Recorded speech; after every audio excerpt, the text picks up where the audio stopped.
আসসালামু আলাইকুম। ঢাকা কলেজ পদার্থবিজ্ঞান বিভাগের মাস্টার্স শেষ বর্ষের প্রিয় শিক্ষার্থী সকলের সুস্বাস্থ্য কামনা করছি। আমি উম্মে হাবিবা, প্রভাষক, পদার্থবিজ্ঞান বিভাগ, ঢাকা কলেজ। আজকে অনলাইনে পরিচালিত হেলথ ফিজিক্স ক্লাসে তোমাদের সবাইকে স্বাগত জানাচ্ছি। তো আজকে আমরা হেলথ ফিজিক্সের যেই চ্যাপ্টারটি নিয়ে আলোচনা করব সেই চ্যাপ্টারটির নাম হচ্ছে রেডিয়েশন ডিটেক্টর। তো তোমরা রেডিয়েশন ডিটেক্টর এই নাম থেকে বুঝতে পারছো যে কি এখানে আসলে কি নিয়ে আলোচনা করা হচ্ছে, মানে এই অধ্যায়ে আমরা কি কি বিষয় নিয়ে আলোচনা করব। ডিটেক্টর কি ডিটেক্ট করছে? রেডিয়েশন। তাহলে এই রেডিয়েশন ডিটেক্ট করা বা পরিমাপ করার যন্ত্রগুলো নিয়ে এখানে আলোচনা করা হবে। বিভিন্ন ধরনের ডিটেক্টর আছে এবং ওই ডিটেক্টরগুলো থেকে আমরা আজকে একটি ডিটেক্টর নিয়ে আলোচনা করব। সেই ডিটেক্টরটির নাম হচ্ছে সিন্টিলেশন ডিটেক্টর। তো এই সিন্টিলেশন ডিটেক্টরটি আমরা 4টি ধাপে আলোচনা করব। তো আজকে আমরা হচ্ছে প্রথম 2টি ধাপ নিয়ে আলোচনা করব। তো এই ধাপটি হচ্ছে কি, যে সিন্টিলেশন ডিটেক্টর কোন মূল নীতির উপর ভিত্তি করে তৈরি করা হয়েছে এবং এটির গঠন প্রণালী কেমন, এই বিষয়গুলো নিয়ে আজকে আমরা আলোচনা করব। ঠিক আছে? তো আমরা যে টপিকটি নিয়ে আজকে আলোচনা করব সেই টপিকটিকে সঠিকভাবে বোঝার জন্য বা ব্যাখ্যা করার জন্য আমরা ওই টপিকটিকে ছোট ছোট অংশে ভাগ করে নিয়েছি। কিছু কোশ্চেনের উত্তরের মাধ্যমে আমরা টপিকটিকে আজকে সঠিকভাবে জানবো এবং বুঝবো। তো কোশ্চেনগুলো হচ্ছে কি, what is radiation detector, types of radiation detector. ঠিক আছে, তার মানে রেডিয়েশন ডিটেক্টর বলতে আমরা কি বুঝি সেটা আমরা জানবো। এরপরে বিভিন্ন ধরনের যে রেডিয়েশন ডিটেক্টর আছে তার নামগুলো আমরা জানবো। এছাড়া যে আমরা বলেছি যে আমরা আজকে সিন্টিলেশন ডিটেক্টর নিয়ে আলোচনা করব। তো সিন্টিলেশন ডিটেক্টর নিয়ে যখন আলোচনা করব তখন আমরা কি দেখব, সেটা আমরা দেখব হচ্ছে সিন্টিলেটরটা কি এবং সিন্টিলেশন ডিটেক্টর বলতে আমরা কি বুঝি। ঠিক আছে, এরপরে হচ্ছে আমরা কি ওই যে সিন্টিলেশন ডিটেক্টরটা যে আছে তার বেসিক প্রিন্সিপল, তার গঠন এবং ওয়ার্কিং মেকানিজম নিয়ে আলোচনা আমরা করব। তবে আজকে শুধু বেসিক প্রিন্সিপল এবং স্ট্রাকচার নিয়ে আলোচনা করব। পরবর্তী ক্লাসে আমরা সিন্টিলেশন ডিটেক্টরের ওয়ার্কিং মেকানিজম নিয়ে আলোচনা করব। তাহলে আমরা যে এই যে ক্ষুদ্র ক্ষুদ্র অংশের যে আলোচনা, এই আলোচনা থেকে আমরা হচ্ছে মূল যে আমাদের আলোচনা সেই আলোচনার সম্পূর্ণ রূপে ব্যাখ্যা আমরা পেয়ে যাব। ঠিক আছে, তো এই যে আলোচনা করতে গিয়ে আমি যে বইটির সহায়তা নিয়েছি সেই বইটি হচ্ছে জিএফ নলের রেডিয়েশন ডিটেকশন অ্যান্ড মেজারমেন্টস। এই বইটি থেকে আমি হচ্ছে আমার আলোচনার সহায়তা নিয়ে। তাহলে আমরা যে এই রেডিয়েশন ডিটেক্টরের কথা বলছি, এটি বলতে আসলে আমরা কি বুঝি? রেডিয়েশন ডিটেক্টর হচ্ছে একটি ইনস্ট্রুমেন্ট যেটি হাই এনার্জি পার্টিকেলসকে ডিটেক্ট করতে পারে অথবা আইডেন্টিফাই করতে পারে। ঠিক আছে, এই হাই এনার্জি পার্টিকেলগুলো কোনগুলো? আলফা কণা, বিটা কণা অথবা গামা কণা অথবা নিউট্রন হতে পারে। ঠিক আছে, এবং যেগুলো তৈরি হয় থেকে নিউক্লিয়ার ডিকে, পারমাণবিক ক্ষয়ের মাধ্যমে তারপর হচ্ছে কসমিক রেডিয়েশনের মাধ্যমে। এছাড়া হচ্ছে দুটি কণা যখন ত্বরান্বিত হয় ওই দুটি কণার বিক্রিয়ার মাধ্যমে হচ্ছে কি এই রেডিও অ্যাক্টিভ পার্টিকেলগুলো বা রেডিয়েশনটা নির্গমন হয়। অর্থাৎ উৎস থেকে উৎপাদিত বিকিরণের নির্গমন বা বিকিরণ মাত্রাটা পরিমাপ করাই হচ্ছে রেডিয়েশন ডিটেক্টরের কাজ। তো এটি একটি ইনস্ট্রুমেন্ট যেটি হচ্ছে কি করে, রেডিয়েশনের উপস্থিতি আইডেন্টিফাই করে বা ডিটেক্ট করে। সেটা পরিবেশ থেকে হতে পারে অথবা হচ্ছে কোনো মানুষের হেলথের বাহ্যিকভাবে বা অভ্যন্তরীণভাবে যদি সে এফেক্টেড হয়ে থাকে রেডিওঅ্যাক্টিভ পার্টিকেল দ্বারা বা রেডিয়েশন দ্বারা, কি হারে বা কি পরিমাণে হয়েছে সেটিও রেডিয়েশন ডিটেক্টর দ্বারা ডিটেক্ট করা যায়। ঠিক আছে, তাহলে এক কথা আমরা বলতে পারি এমন একটি ইনস্ট্রুমেন্ট যেটি দ্বারা কি করা হচ্ছে, যে রেডিওঅ্যাক্টিভ পার্টিকেল বা হাই এনার্জি পার্টিকেল গুলো ডিটেক্ট করা যাচ্ছে। এবং এটি কি করছে, এটি ডিটেক্ট করছে বলে একে বলা হচ্ছে রেডিয়েশন সেন্সর বা বিকিরণ সেন্সর। এখন আমরা বিভিন্ন ধরনের রেডিয়েশন ডিটেক্টর নিয়ে কথা বলবো। তো রেডিয়েশন ডিটেক্টরটা হচ্ছে রেডিয়েশন ডিটেক্ট করছে, তো এমন কোনো রেডিয়েশন ডিটেক্টর নাই যার মাধ্যমে রেডিয়েশনকে ইফিশিয়েন্টলি ডিটেক্ট করা যায়। ঠিক আছে, তো সেই জন্য কি হচ্ছে, এখানে যখন একটি মেটারের উপর একটি রেডিয়েশন ইন্টারেক্ট হবে বা রেডিয়েশন তাকে স্ট্রাইক করবে, তখন কি হচ্ছে, তখন ওই রেডিয়েশনের নেচারটা বোঝা যাচ্ছে। যেমন এখানে কি আছে, যেমন ইলেকট্রোম্যাগনেটিক রেডিয়েশন আছে, লাইট চার্জড পার্টিকেলস মানে হালকা চার্জের পার্টিকেল আছে, নিউট্রনস আছে, হেভি চার্জ পার্টিকেলস, এগুলো সবগুলো হচ্ছে কি রেডিও অ্যাক্টিভিটি ধর্ম দেখায় এবং এরা হচ্ছে রেডিয়েশন। তো এরা কি করছে, যদি কোনো ম্যাটারকে আঘাত করে তখন আঘাত করার উপর ডিপেন্ড করেই কিন্তু এই রেডিয়েশনগুলোর ধর্মটা বোঝা যাবে। ঠিক আছে, যে যখন যদি ধরে নেই যে জিঙ্ক সালফাইড একটি হচ্ছে মেটার, তো এর উপর যখন ইলেকট্রোম্যাগনেটিক রেডিয়েশন হচ্ছে আঘাত করবে তখন এক ধরনের নেচার দেখাবে বা লাইট বা দেখাবে না। লাইট চার্জড পার্টিকেল যদি আঘাত করে এক ধরনের নেচার দেখাবে অথবা দেখাবে না, এরকম হবে।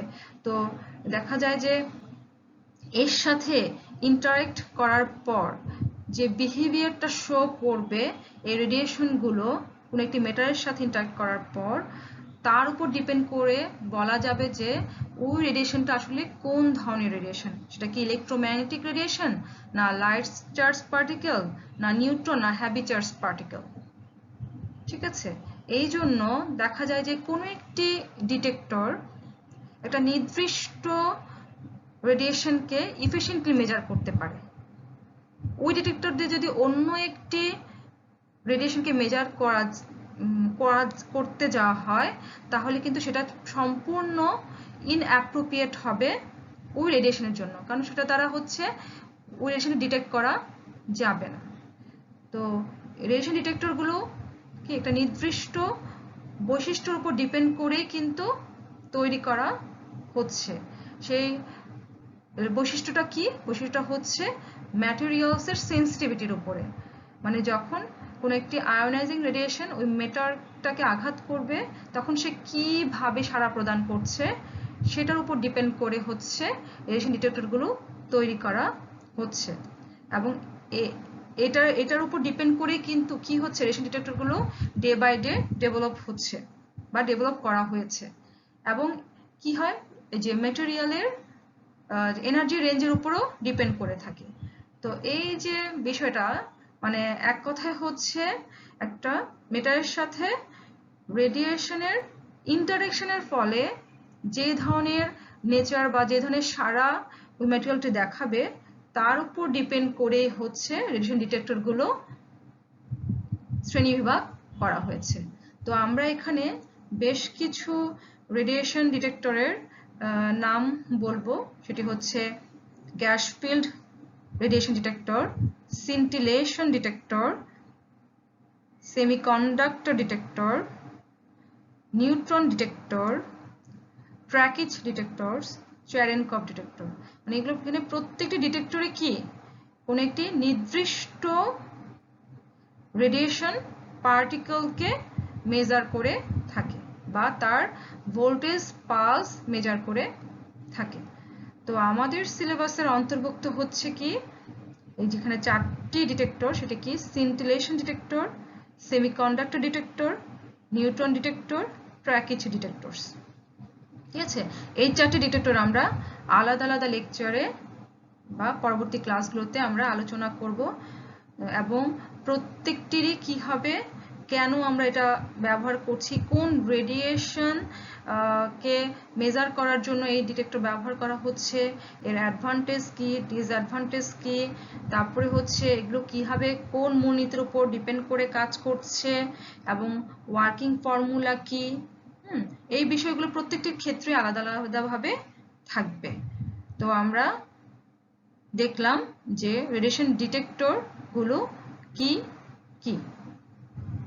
ঠিক আছে, এখানে একটা ছবি দেয়া আছে, এই ছবিতে কি দেয়া আছে, ছবিতে হচ্ছে আলফা, বেটা, গামা দেয়া আছে এবং 4টি কি বস্তু রাখা আছে, একটা পেপার রাখা আছে, একটা অ্যালুমিনিয়াম রাখা আছে, একটি লেড রাখা আছে।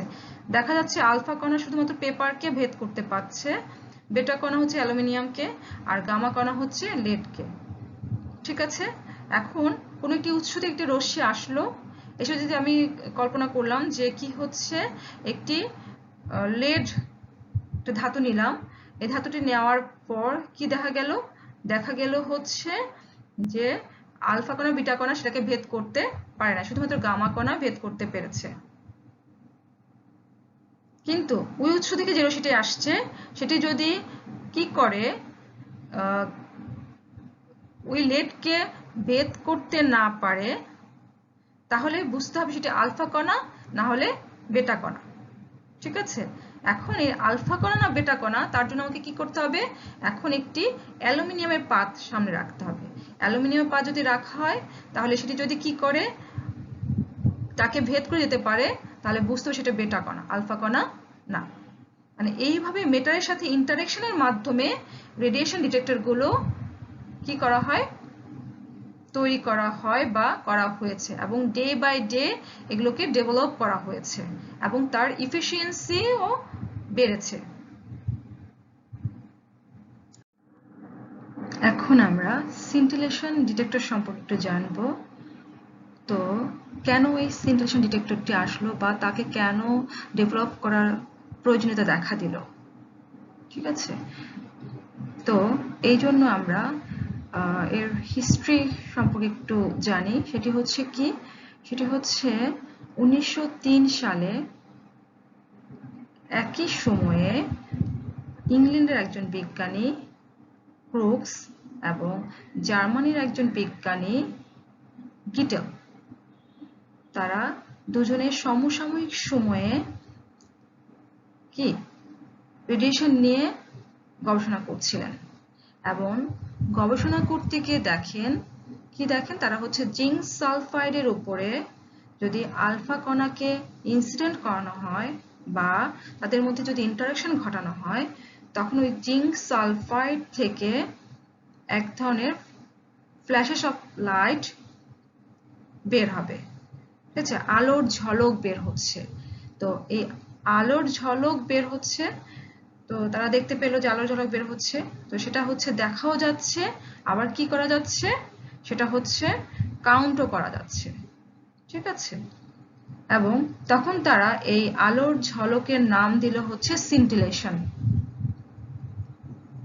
এবং আর ওই যে জিঙ্ক সালফাইড এর নাম দিল হচ্ছে সিন্টিলেটর। সিন্টিলেটর থেকে সিন্টিলেশনের আবির্ভাব। তো তারা শুধুমাত্র প্রস্তাব করলো বিষয়টি, এটা নিয়ে আর তারা কোনো পেটেন্ট তৈরি করেনি, আর কোনো কি কাজে লাগায়নি, তারা হচ্ছে মাইক্রোস্কোপ দিয়ে দেখার চেষ্টা করেছে। হ্যাঁ, তো মাইক্রোস্কোপ খুব উন্নত মানের ছিল না বলে তারা কি করলো, শুধুমাত্র প্রপোজাল দিয়েই রেখেছে। এরপরে 1908 সালে জার্মানির একজন বিজ্ঞানী রেগেনার, উনি কি করলেন, উনি হচ্ছেন ডায়মন্ডের উপর আলফা কণাকে ইনসিডেন্ট করালেন। তো তাদের মধ্যে ইন্টারেকশনের ফলে ডায়মন্ড থেকে কি হলো, ফ্ল্যাশেস অফ লাইট বের হলো। তো সেগুলো কি হচ্ছে মাইক্রোস্কোপের মাধ্যমে দেখা যাচ্ছিল এবং কাউন্ট করা যাচ্ছিল, কিন্তু খুবই অস্পষ্ট এবং মনে হচ্ছিল যে পরিমাণ অস্পষ্ট এবং খুব উন্নত মানের বা রিজলভিং পাওয়ার বেশি এমন কোনো মাইক্রোস্কোপ না থাকার কারণে ফ্ল্যাশেস অফ লাইট বা সিনক্লেশন গুলো সঠিকভাবে পরিমাপযোগ্য ছিল না। এই জন্য ধীরে ধীরে কি করা হলো, ওই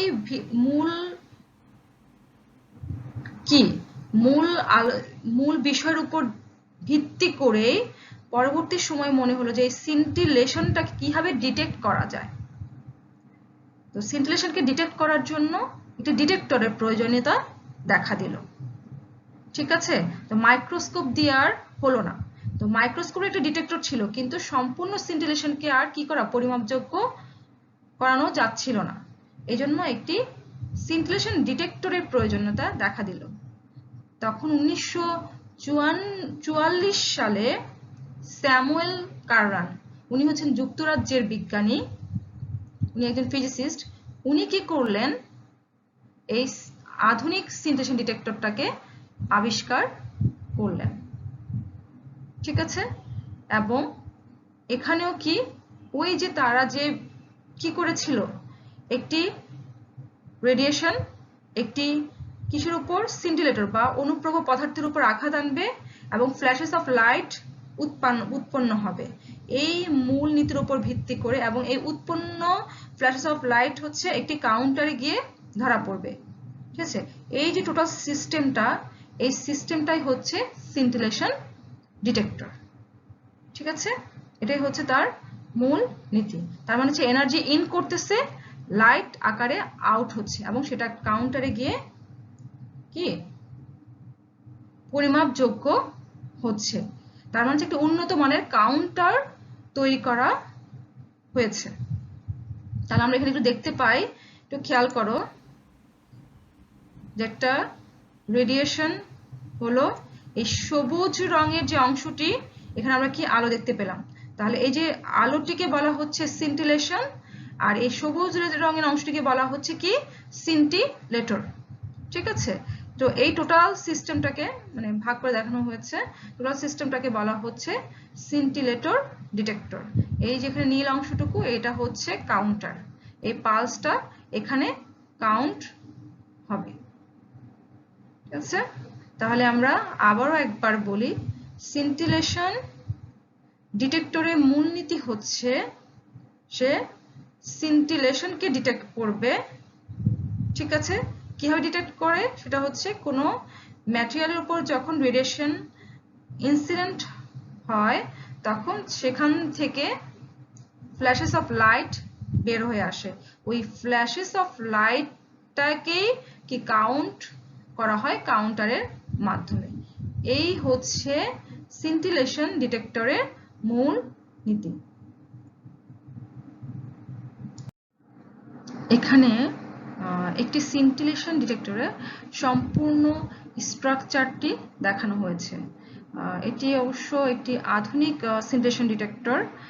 তো এই আধুনিক সিনটিলেশন ডিটেক্টরটি মূলত তিনটি অংশ নিয়ে গঠিত। তার কার্যক্রম যে ওয়ার্ক করে সকলটা হচ্ছে এই তিনটার উপরেই ডিপেন্ড করে। তিনটা কোনটা কোনটা সেটা হচ্ছে, একটা হচ্ছে সেই সিনটিলেটর, আরেকটা হচ্ছে ফটো মাল্টিপ্লায়ার, আরেকটা হচ্ছে এই কাউন্টার। ঠিক আছে, এখন এখানে এই অংশটুকু হচ্ছে কি সিনটিলেটর, যেখানে এসে কি করবে, আলো আপতিত হবে। ঠিক আছে, তার ফ্লুরেসেন্স ধর্ম, লুমিনেসেন্স ধর্ম থাকবে, সে আলোর ঝলক সৃষ্টি করবে। আর এখানে এই অংশটুকু হচ্ছে, সম্পূর্ণ অংশটুকু হচ্ছে কি photo multiplier tube. Photo multiplier tube এই অংশটুকু। এখন এই ফটো মাল্টিপ্লায়ার টিউব হচ্ছে কি করতেছে, আরেকটি কি ফটো ক্যাথোডকে ধারণ করছে। ঠিক আছে, ফটো ক্যাথোড ধারণ করছে, আর ধারণ করছে হচ্ছে কিছু কি কিছু হচ্ছে ডায়োড সে ধারণ করছে। ঠিক আছে, আর সম্পূর্ণটা হচ্ছে লাইট স্ক্রিন দ্বারা কি লাইটিং স্ক্রিন দ্বারা আবদ্ধ। এখন এই তিনটা পার্ট, এবং এর সাথে কি হাই ভোল্টেজ সোর্স দেয়া থাকবে। আর এই ফটো মাল্টিপ্লায়ার টিউব এর সাথে থাকবে হচ্ছে কি কাউন্টার লাগানো। এখানে কি হচ্ছে বলা হচ্ছে যে এই যে কালো কালো এই যে ইলেকট্রোড, এদেরকে ইলেকট্রোড বলা হয়, এই ইলেকট্রোডগুলোকে ডায়োড বলা হচ্ছে। এখানে ডায়োড থাকবে, এবং শেষ যে ডায়োড তাকে বলা হবে অ্যানোড। এই অ্যানোড আবার হাই ভোল্টেজ সোর্সের সাথে সংযুক্ত থাকবে, আর কাউন্টারের সাথে সংযুক্ত থাকবে। এই ইনসিডেন্ট পার্টিকেল সিন্টিলেটরে আসবে, সেটা সেটাই হচ্ছে ফোটন আকারে আসবে, এসে ফটো ক্যাথোডে হচ্ছে আঘাত করে, ফটো ক্যাথোডে যখন আঘাত করবে তখন সেখান থেকে কি ইলেকট্রন নিঃসরণ ঘটবে। ইলেকট্রন হচ্ছে এই ডায়োডগুলোতে আঘাতপ্রাপ্ত হবে, এবং এটা কি হবে বহুগুণে বেড়ে যাবে। এবং এই ডায়োডগুলোর মধ্যে আবার বৃহৎ পার্থক্য দেয়া থাকবে, যেটা আমরা হচ্ছে পরবর্তী সময় যখন এই সিন্টিলেটর ডিটেক্টরের ওয়ার্কিং মেকানিজমটা পড়বো তখন ডিটেলস সবগুলো দেখবো আমরা। ঠিক আছে, তো তারপরে এসে কি করবে, এটা বহুগুণে বেড়ে গিয়ে এর ইন্টেন্সিটি অ্যানোডে গিয়ে হচ্ছে আঘাত করবে। এবং অ্যানোডটা যেহেতু হাই ভোল্টেজ সোর্সের সাথে সংযুক্ত, এবং তাহলে কি পরিমাণে ফ্ল্যাশেস আসলো সেটা হচ্ছে কাউন্টারে এসে জমা হবে, এটা আমরা দেখতে পাবো বা মেজার করতে পারবো। তাহলে এখানে তিনটি কি অংশ মেইনলি কাজ করছে। ঠিক আছে, তার মধ্যে মেইন কাজ করছে কে ফটো মাল্টিপ্লায়ার টিউব, এই অংশটি। তো আমরা দেখলাম যে একটি সিন্টিলেটর ডিটেক্টর মেইনলি তিনটি অংশ নিয়ে গঠিত। প্রথম অংশটি হচ্ছে সিন্টিলেটর, তার প্রথম পার্ট, এবং দ্বিতীয় পার্টটি হচ্ছে ফটো মাল্টিপ্লায়ার টিউব, এবং তৃতীয় পার্টটি হচ্ছে কাউন্টার বা স্কেলার। ঠিক আছে, যেখানে পালস গণনা করা হয়ে থাকে থার্ড পার্টে। এখন আমরা হচ্ছে আলাদা আলাদা করে জানবো যে এই সিন্টিলেটর কি দ্বারা তৈরি। সিন্টিলেটর হচ্ছে একটি লুমিনেসেন্স ম্যাটেরিয়াল। ঠিক আছে, যে হচ্ছে আলোর ঝলকানি তৈরি করতে পারে যদি তার উপর ইনসিডেন্ট হয় রেডিয়েশন। তো তাহলে এই লুমিনেসেন্স ম্যাটেরিয়ালটা কি হতে পারে, সিজিয়াম অ্যান্টিমনি হতে পারে। ঠিক আছে, এখানে আর এই যে সিন্টিলেটরটা সেটা দেখতে কেমন, সেটা হচ্ছে একটি খামের মতো। হ্যাঁ, খামের মতো, যেমন তার চারপাশ, যেমন এখানে আমি একটা খাম নিয়েছি, একটু খেয়াল করো, এই খামটা একটু খেয়াল করো, খামের কি চারপাশ হচ্ছে বদ্ধ। ঠিক আছে, চারপাশ বদ্ধ, এক পাশ খোলা। ঠিক আছে, খামের মতো সে, এবং খামের মতো ঢাকা, আর তার এক পাশ খোলা, এবং এই ঢাকা অংশটুকু তার ওয়ালটা হচ্ছে অ্যালুমিনিয়ামের তৈরি হবে। ঠিক আছে, তাহলে সিন্টিলেটর হচ্ছে যে কোনো লুমিনেসেন্স ম্যাটেরিয়াল হতে পারে। আমরা এখানে এক্সাম্পল দিলাম হচ্ছে সিজিয়াম অ্যান্টিমনি, এবং এটি হচ্ছে কি হয়, অ্যালুমিনিয়ামের যে ওয়াল দ্বারা সে আবৃত থাকে। ঠিক আছে, এবং এই ওয়ালটা অবশ্যই পারফেক্টলি রিফ্লেক্টিং হতে হবে, মানে আলো যখন পড়বে রিফ্লেক্ট করবে সে, হ্যাঁ, পূর্ণ অভ্যন্তরীণ প্রতিফলন ঘটবে তার ভিতরে।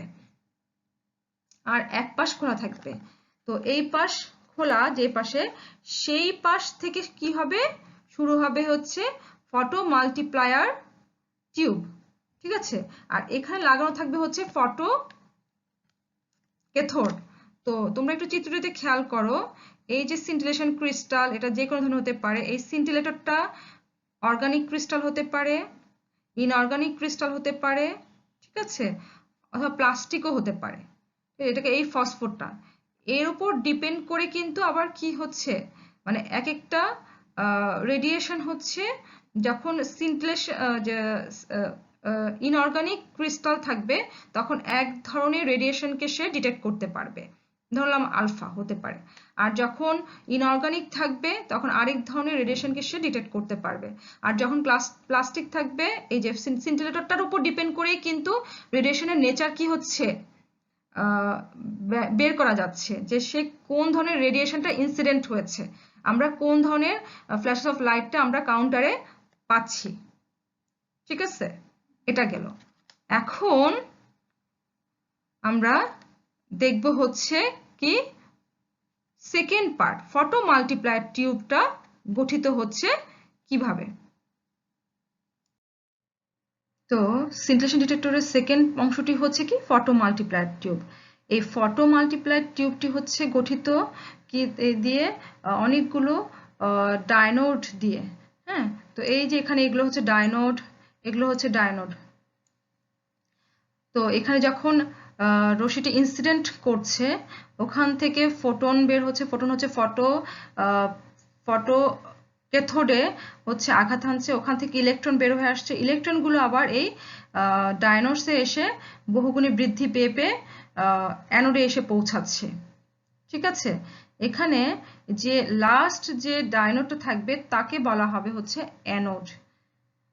আর যে একদম শুরুতে ফটো মাল্টিপ্লায়ার টিউবের শুরুতে যে রেড অংশটুকু দেখা যাচ্ছে, এই রেড অংশটুকু হচ্ছে কি ফটো কি ক্যাথোড। এই ফটো ক্যাথোডে কি করবে, এই ফোটন যে আসবে এই ফটো ক্যাথোডের উপর পড়লে সেটা কি দেখাবে, সেটা হচ্ছে ফটো ইলেকট্রিক ইফেক্ট এখানে দেখাবে। ঠিক আছে, এখন ফটো ইলেকট্রিক ইফেক্ট দেখালে এখান থেকে ইলেকট্রন নিঃসরণ ঘটবে, তাই না? কারণ হচ্ছে যে ফোটনটা আসবে সেটার এনার্জিটা বেশি থাকবে, তাহলে ওই ধাতু থেকে সে কি করবে, একটি ইলেকট্রন নিঃসরণ ঘটাবে। তো এই যে ফটো ক্যাথোডটা যে সিজিয়াম অ্যান্টিমনি দ্বারা তৈরি। আর এর আগে যে আমরা পড়েছিলাম যে এই যে সিন্টিলেটর হচ্ছে সিজিয়াম অ্যান্টিমনিরও হতে পারে অথবা সিলভার ম্যাগনেসিয়ামেরও হতে পারে। ঠিক আছে, এটা সিলভার ম্যাগনেসিয়ামের হতে পারে, যেমন সিলভার আর হচ্ছে ম্যাগনেসিয়ামের হতে পারে। আর এখানে যে ফটো ক্যাথোড সেটা হচ্ছে সিজিয়াম আর হচ্ছে অ্যান্টিমনি বি, এই ধাতুদের দ্বারা তৈরি হবে। ঠিক আছে, তৈরি হবে। তো আর তাহলে এইভাবে ফটো মাল্টিপ্লায়ার টিউবটা তৈরি ফটো ক্যাথোড আর ডায়নোড দিয়ে। ঠিক আছে, এই ডায়নোডগুলো আবার হচ্ছে কি একটা থেকে একটার মধ্যে পজিটিভ পটেনশিয়াল ডিফারেন্স থাকবে, যা হচ্ছে ইলেকট্রনের পালস ভোল্টেজ অনেক হাই করে দিবে। ঠিক আছে, তাহলে এরপর হচ্ছে থার্ড অংশ হচ্ছে কাউন্টার, যে এই কাউন্টারকে কি করবে, যে এই পালসগুলোকে কাউন্ট করবে। তো এই কাউন্টারটা সংযুক্ত থাকে হচ্ছে যে অ্যানোড আছে অ্যানোডের সাথে। ঠিক আছে, যে আমি বলেছি কি ডায়নোডের সর্বশেষ যেটা ডায়নোড থাকবে যেটা কাউন্টারের সাথে সংযুক্ত তাকে বলা হয় অ্যানোড। আবার এর সাথে কি থাকবে, হাই ভোল্টেজের কি রেজিস্ট্যান্স থাকবে। এই রেজিস্ট্যান্সে কি করবে, ভোল্টেজটাকে ডেভেলপ করবে, তো ভোল্টেজ পালসটাকে বাড়িয়ে দিবে। তো সেটাই হচ্ছে পরে কাউন্টারে গিয়ে আমরা কি কাউন্ট করতে পারবো।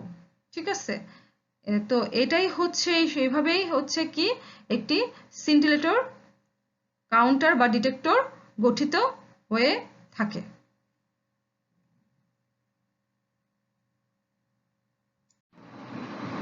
আজকের আলোচনা এখানেই শেষ হচ্ছে।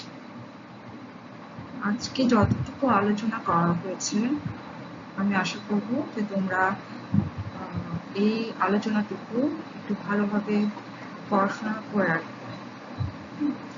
তোমরা কিন্তু অ্যাডাল্ট লার্নার, তোমাদের কিন্তু এক্সটার্নাল মোটিভেশন দিয়ে কোনো কিছু করা সম্ভব না। তোমাদের ভিতরগত মোটিভেশন দরকার, বিশেষ করে ইন্ট্রিনসিক মোটিভেশনটা তোমাদের দরকার। তো তোমরা নিজ থেকে যদি অনুমোদিত না হয়ে কাজ করো বা পড়াশোনাটা না করো তাহলে কিন্তু একটু টাফ। আর অনেক সময় পাচ্ছ তোমরা তোমাদের মাস্টার্সের ক্লাসগুলো যদি সঠিকভাবে করো, এবং মাস্টার্সের ফার্স্ট ক্লাস পাওয়ার সুযোগটা অনেক বেশি, এবং প্রত্যেকটা কোর্স অনেক সুন্দর কোর্স, এবং প্রত্যেকটা কোর্সে কিন্তু তোমরা খুব ভালো নাম্বার তুলতে পারবে, A+ পাওয়ার সম্ভাবনা খুব বেশি। মানে তুমি এমনভাবে পড়াশোনা করো বা তোমরা এমনভাবে পড়াশোনা করো যেন প্রত্যেকটি কোর্সে তোমরা A+ পেতে পারো। অল্প অল্প করে পড়াচ্ছি, পড়াশোনাকে প্রেশার হয়ে মনে করার কোনো কারণ নাই। অনেকদিন সময় পাচ্ছ তোমরা, তো আমি বলবো যে তোমরা অল্প অল্প করে পড়ো পড়াগুলো। তোমরা জানো, তোমাদেরকে বলার কিছু নাই যে এটা এমন একটা সাবজেক্ট যেটা সবসময় পড়াশোনার মধ্যেই রাখতে হবে, অল্প অল্প করে প্রতিদিন পড়তে হবে। তো তোমাদের সবার জন্য শুভকামনা রইল। সবাইকে অসংখ্য ধন্যবাদ। ক্লাসটি সবাই দেখবে এবং পড়াশোনা করবে। নেক্সট ক্লাসে আমাদের আবারও দেখা হবে ইনশাআল্লাহ। আসসালামু আলাইকুম।